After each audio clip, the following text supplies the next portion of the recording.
Well, hello to all of you out there in quarantine at the moment. I'm assuming you guys are mostly quarantined like I am. Now, I'm self quarantined. I haven't been ordered by anybody, but our salon is shut down. Our town is pretty much shut down. So I've decided to just hang out at my dad's house. He has an Airbnb here. He had to cancel everybody from it.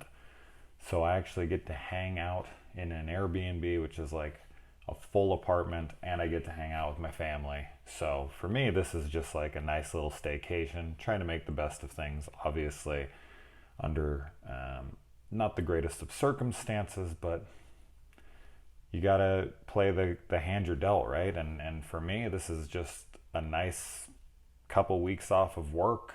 Hopefully, we can get this under wraps and we can get back to our lives. But for now, I got a lot of time to watch movies. Now, The Hunt, which was the controversial film of 2019, was pulled from theaters because a bunch of people were up in arms about things. For God knows fucking why. Everyone has become so sensitive. But, that is kind of what we deal with on day-to-day life these days with the internet. But I'm hoping after something like this that maybe we can all mellow the fuck out and see that, like, these kinds of things don't really matter, and maybe like global pandemics and like the entire economy crashing down on itself, maybe those things matter and not a movie. But who knows? We'll see how that all goes. Anyways, The Hunt, which stars Betty Gilpin from Glow. It also has Hilary Swank and Emma Roberts, who you guys know I'm a big fan of. And it got thrown on VOD because of the quarantine, because they're shutting theaters down. They're throwing a bunch of movies right now on there. Like Onward is going to Disney Plus, and it's available for rent right now. You also got Emma, the Anna Taylor-Joy film, and you've got Trolls World Tour coming on there. You've got The Invisible Man. I mean, we got a lot of movies coming out, so it's an interesting time, and I do think that this is going to be kind of their testing grounds for the future.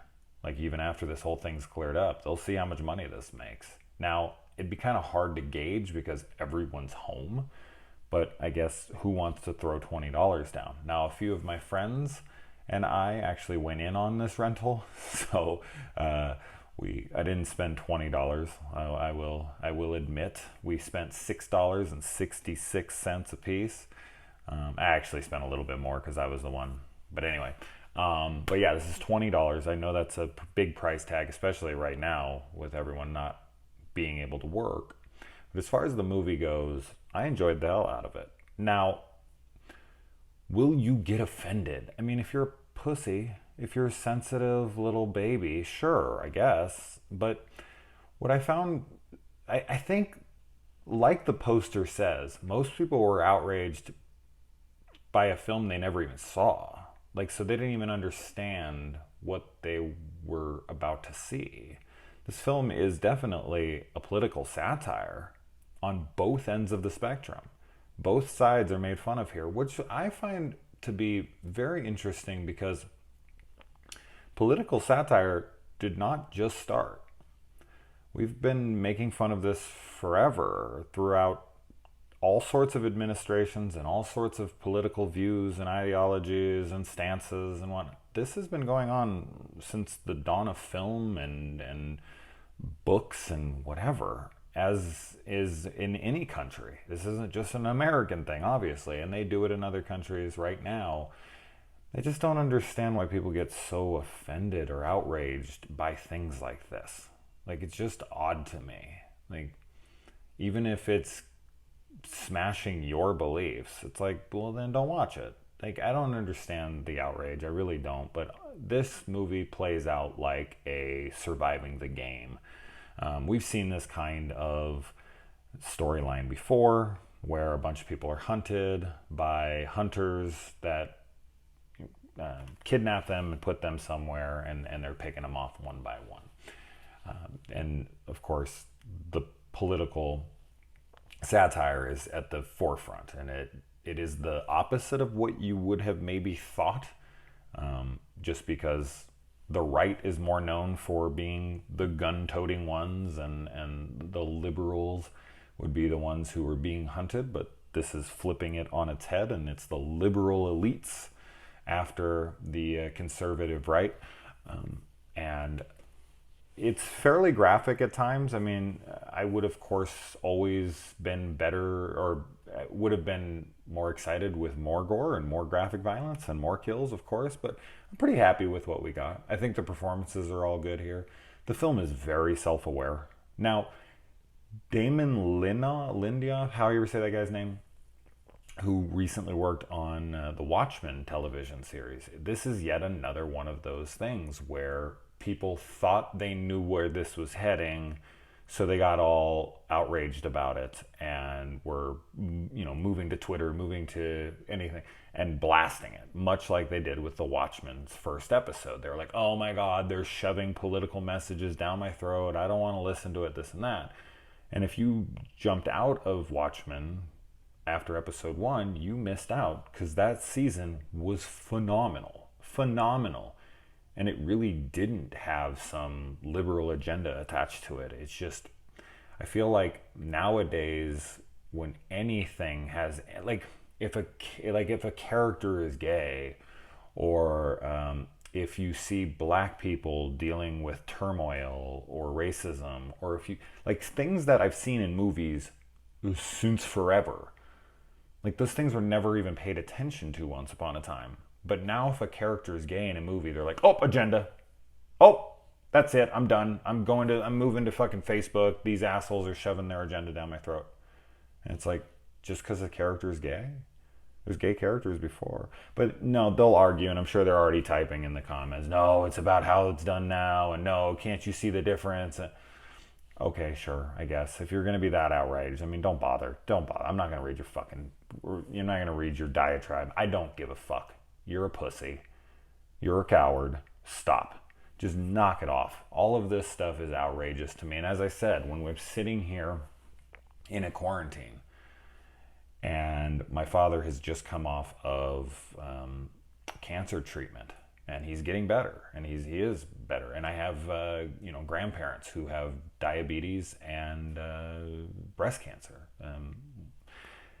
It really does. And I think about them getting this illness right now with their compromised immune systems and their chances of survival. Whatever they may be, is anything above 0 is not okay with me. If it even is a 0.01%, they're going to die. That's too much, So for me, it's this is what matters.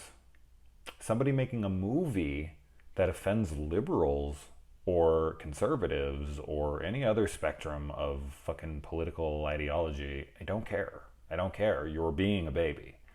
Period. As far as the movie goes, it's fun. If I would have watched this movie, I would have recommended it, and I would have had a good time with it, and, maybe I would have watched it again one day, maybe not. I really wouldn't have put a whole lot of thought into it, but it's because of how things are going in the last few years or so that would make me even notice that this would be offensive. That I'd go, oh, here we go. Even if this movie wasn't banned, I'd be like, oh no, this is going to outrage people because of this and that. I think that what this movie does do well is it pokes fun at both sides, kind of equally. Both sides are lampooned here very well. And anybody who doesn't see that the extremists in anything are annoying as fuck and should be lampooned are just maybe one of those extremists. Maybe that's the problem. Maybe you're way too far left, you're way too far right, or you're way too whatever. So anytime I ever experience anybody who's an extremist in pretty much anything, they really need to have a reality check. They really need to be made fun of. They can choose to believe whatever they want. They can be outraged. They can fucking, think whatever they want. That's, that's freedom of speech. That's freedom of thought. You can do whatever you want, but to not acknowledge that people on the far right, people on the far left, these ridiculously oversensitive liberals, which I think is kind of the brunt end of the jokes here. just kind of the attitudes of these people towards things and how they're like always walking on eggshells, like, oh no, sorry, I attached a gender to that. And oh, they do a lot of that kind of stuff throughout the film. And it is funny because there legit are people like that. Like, I just got defriended, blocked, and scrutinized by someone who I met years ago, and we were Facebook friends. And I gave my opinions on my page about something to do with transgender athletes or something. And my God, did they blow up at me and fucking block me. And, you know, it went, oh my God, it was outrageous. And I was just like, over an opinion? Like, that's wild that you would get that outraged. That you couldn't see my point at all. I wasn't being a dick in the slightest. And I actually ended up having a conversation with someone who's transgender in the comments, who is level-headed, who actually can articulate their points. And we had a really good back and forth. And I think both points were saw, and I enjoyed the conversation. And I, you know, will look further into that stuff in the future because of it. But when you attack somebody and you shut down and you block them and this and that, well, you really think you're changing minds? You really think that attitude is going to make people comfortable to maybe, you know, self-reflect? Like, I don't know. People, they just don't put much thought into things. They let their anger lead and so on and so forth. Anyways, I feel like I'm preaching here. I'm just really tired of, I think it really just kind of hit me more so than ever when I was watching this movie and being like, this is a movie that got pulled from theaters? This was a controversial film? Like, why? Why?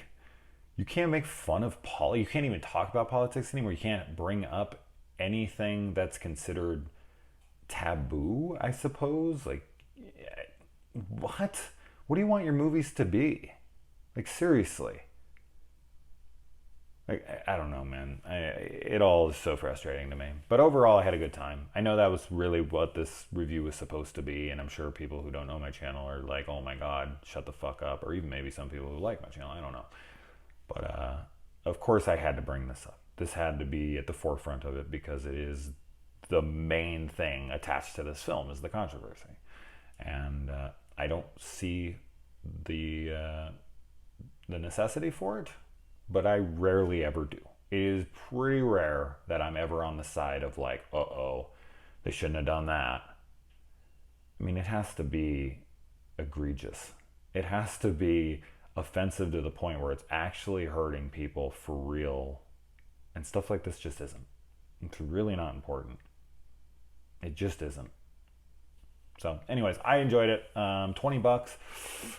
If you get a bunch of friends together, but you shouldn't be getting a bunch of friends together right now. So this is social distancing, and but if you have like, you know, a few friends in the house or family members, they want to pitch in on this. But $20, I mean, as I said, like if you go to the movie theater, like 2 people going to the theater is going to be $20, and this was in the theater. So as long as it's 2 people, 1 person, that's steep. That's steep for sure. So thank you to Travis and David for getting in on this. But yeah, so let me know if you watch it. Adios.